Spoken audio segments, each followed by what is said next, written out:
Hello, BookTube. I have a bit of a Wednesday reads for you. Some new releases that I'm either reading or getting around to reading soon. And the beginning of this is going to confuse you a little. You're going to think that you stumbled onto the wrong channel. You're going to think that you've blundered into SFF 180 instead of my own boring channel. and the reason for that is because the first, I have, 7 books to show you, and the first 4 are science fiction and fantasy. I've mentioned before on this channel that I don't get usually a lot of science fiction and fantasy, so a glut like this is a little unusual, but I'll gladly take it. The first one that I want to show you, I have, as far as I know, I have not read any of these yet. These are all forthcoming books for me. And this next one is probably the first of the bunch, because it's coming out at the end of March. And I like my reading to be neat to month. There are always carryovers from month to month, but I try to limit them. And this is by Arkady Martin, and it's called A Memory Called Empire. You can't really make out. It's a very nice cover. And it has a blurb by Anne Leckie on the cover. And it is a great big whopping science fiction novel. Fantasy, or rather space opera, of apparently an old-fashioned kind. When you've got Empire in the title, you know. Let's see what we have here. Okay, this is a debut. I didn't know that. It's a compelling examination of colonialism and cultural appropriation, and it overflows with rich political intrigue and deliciously underhanded characters. An historian of the Byzantine Empire, a society whose notorious corrupt bureaucracy lives on in the present-day meaning of the word Byzantine, Arkady Martin is uniquely suited to write a politically thrilling story of this caliber. A Memory Called Empire fits comfortably along legendary space operas like Anne Leckie's books, of course, and Ian M. Banks's culture novels. Okay. Okay, you haven't actually told me anything about this, but that's all right. That's all right. Maybe you don't have to. Let's see here. Well, we've got a bit here on the inside.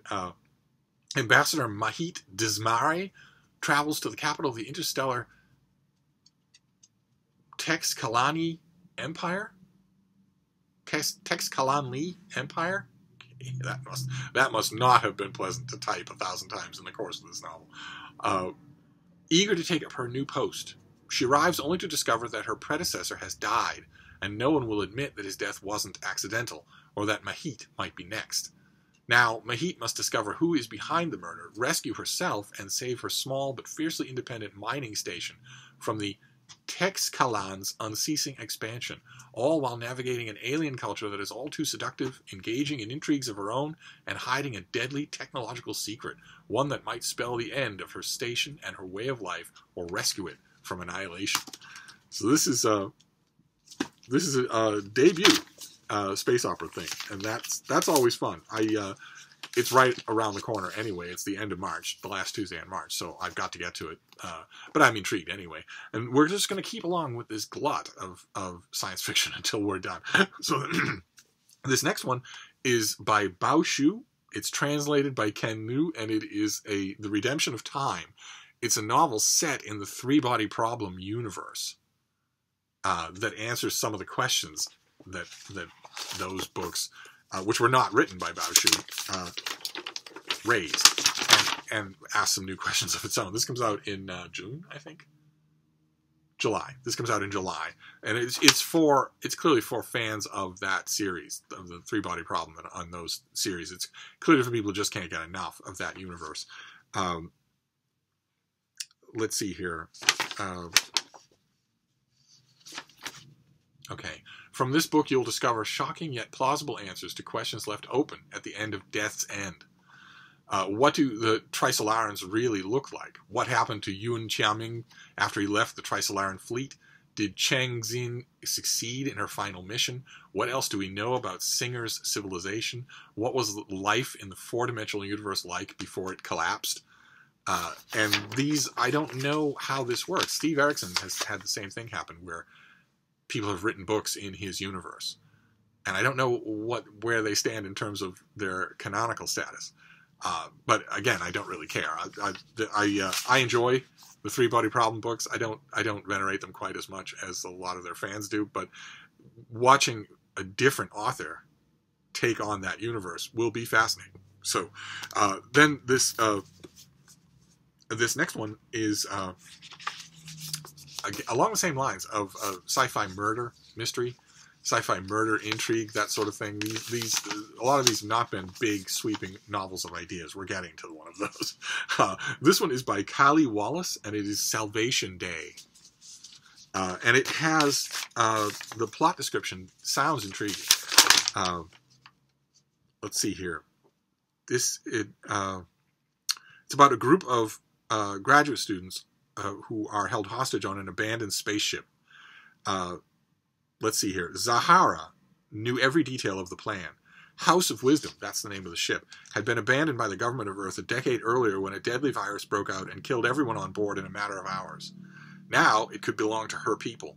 All they needed to do was kidnap Jaswinder Bhattacharya, the sole survivor of a tragedy and the last person whose genetic signature would allow entry to the spaceship.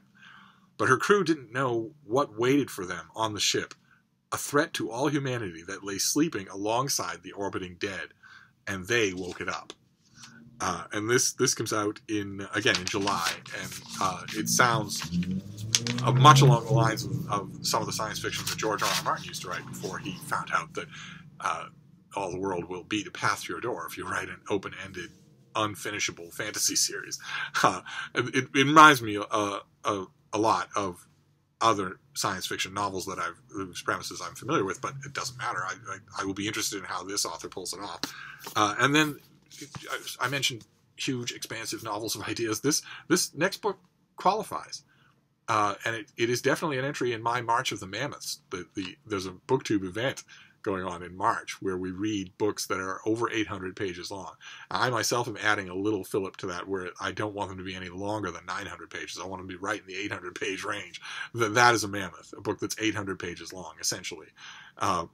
And another book that has come onto my radar that I'm going to read, I'm going to blast my way through it this week for the first time, and then I'll read it again when I get the finished copy, is Neal Stephenson. I know a lot of you are big fans of him.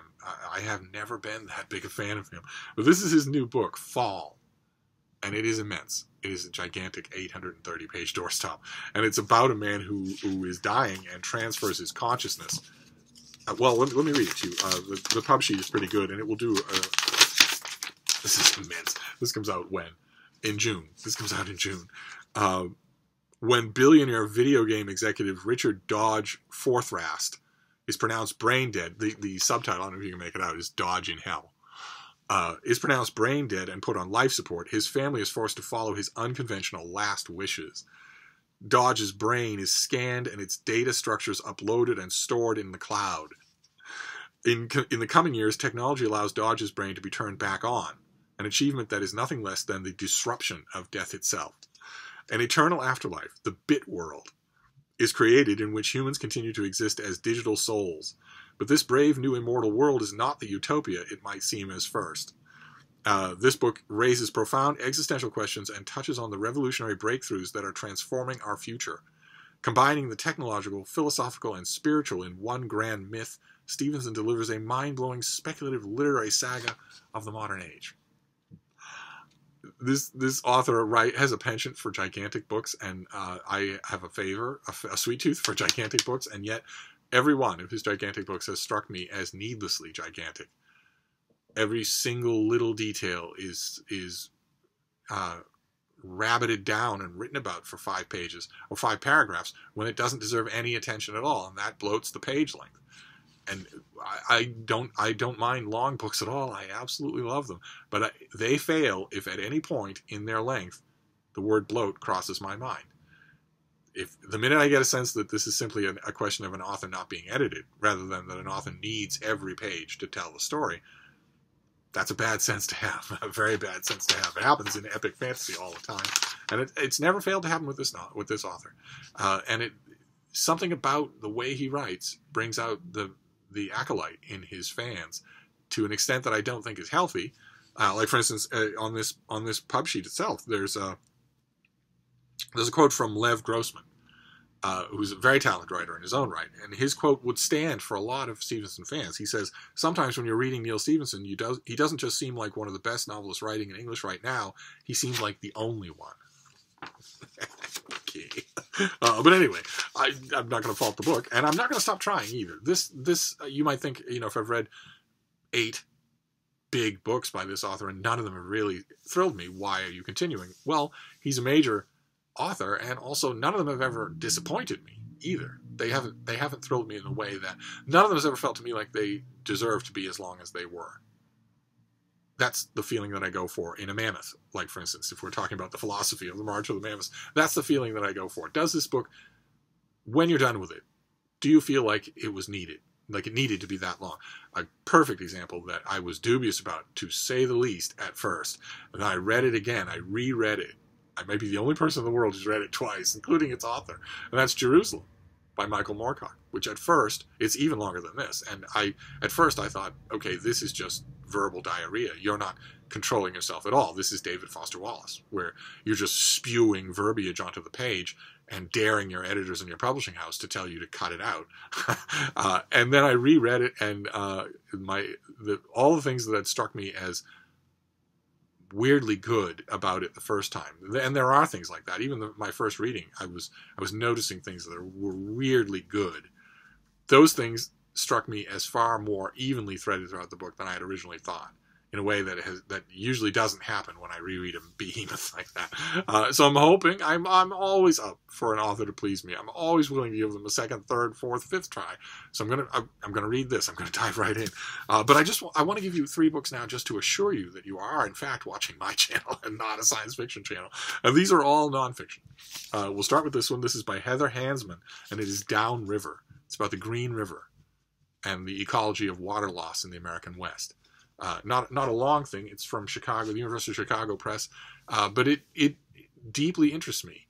You look at time-lapse photos of some of these age-old water basins in the American West, and you can see what's happening to them, and it's happening in real time, and it's a disaster waiting to happen, because when this water goes away, when these gigantic underground aquifers are dried, well, that's it. These aquifers are already drastically overburdened, and a lot of the glaciers that eventually feed, if you trace them back far enough north, a lot of the glaciers that feed these water systems are themselves melting. There's no plan B here. There's no backup for any of this. Humans drink far more water than they could possibly get their hands on if those sources, glacier melt and aquifers, dry up. And humans need water to live. So, I haven't read a book on the subject in a few years, and there's a lot that's happened in a few years, so I'll be reading this. And then the next piece of nonfiction is also a March release, so I need to get to it right away. I'm not overly excited to get to it, but I don't want to leave these things behind. I don't want to start ignoring them, because I know if I start ignoring them, I'll start ignoring all of them. And it's irresponsible, no matter what. I'm reading them so you don't have to. I'm taking this bullet for you. This is by Vicky Ward, who's a fantastic journalist, and this is Kushner, Inc. This is the greed, ambition, corruption. It's the story of Jared Kushner and Ivanka Trump, and their rise to power through real estate grifting and outright theft and fraud, and now their rise to literal world power, where they are the second and third most powerful people in the world. A thing that, a circumstance, an eventuality that anyone who's ever known them in their entire life finds just blood-chillingly terrifying. And I've read about this book. It's come up in the press. The author has made the rounds. And so I know that it's a hit job. But we have to come up with a new word for hit jobs when we're talking about the Trump crime family, because a hit job means there's no positives. The typical pejorative of a hit job has been, well, it's a hit job because there are no positives here. The author isn't even trying to present a balanced view of the subject. And we need to come up with a word for when the author cannot supply any positives, but everything's accurate and documented. This is all public record. So anyway, I'm going to read it. I'm going to read it. I don't think I'm going to like it, but I'm going to read it. But I'm saving for last something that I know I will like. This is an author. I've read everything he's ever written. I think he's fantastic. And this is his new book. This is Donald Prothero, who's a paleontologist, and this is the story of dinosaurs in 25 discoveries, where instead of telling a normal history of, dinosaur clades and distribution and as much of their natural history as we know or whatnot. And instead of telling a straightforward chronological story of all of the discoveries that have led to our knowledge of them, he instead picks 25 key discoveries. So the earliest ones, before humans had any idea what they were seeing. Then the groundbreaking ones that introduced the idea of dinosaurs, and that there were whole orders of magnificent animals that were extinct long before the modern world. No one's ever seen them. No one ever will. And their evidence is in the ground. We get to see it in the ground. And then you move on from there to the bone wars, the dinosaur wars in the American West, where you had rival paleontologists trying to find the next big thing. And on from there, all the way to the present day, the discovery of, for instance, the Tyrannosaur remains Sioux, the most complete Tyrannosaur skeleton yet discovered, and a whole bunch of other things. The discoveries that led to people thinking that dinosaurs might be connected with birds. The discoveries that led to people thinking dinosaurs might have, in fact, some of them been feathered, or might have been warm-blooded, or semi-warm-blooded, able to regulate their body temperature somehow. Prothero is great on all of this. He is a leading figure in the field, who also just miraculously has the ability to write about it really well. So the idea that there's a new book of his, this comes out when? July. This comes out in July, but I'm not going to wait. I'm caught up enough now so that I'm not going month by month anymore. I'm ranging far ahead, and I will just fill in the blanks as I go along. So that is a Wednesday Reads for you. It's got a foundation of nonfiction. There's a dinosaur book. There's a Trump book. This time, The Children and In-Laws. There's Downriver, a study of the future of water in the American West, and then a bunch of science fiction. There's Fall, the new tome by Neil Stephenson. There's Salvation Day, about a ship of dead people and something else that might be on board. There's Redemption of Time, a three-body problem world novel, but not by the author of the three-body problem, instead by his friend. And lastly, A Memory Called Empire, a debut space opera of the type that it sounds from the plot like it's going to make a few gestures at modernity, and maybe an attempt to update the age-old space opera form. I'm okay with that, provided the author does not preach at me. If I want preaching, I know where to find it. I don't want it in my novels. But it could easily not do that. For instance, long before I read an N.K. Jemisin book, I thought, sure, this author is going to preach at me. And instead, they're fantastic. I wasn't preached at all. So, and maybe I could grow a thicker skin on the subject while we're at it. Anyway, that's kind of a Wednesday Reads for now. But I will be back. We have plenty more to talk about. Thank you, BookTube.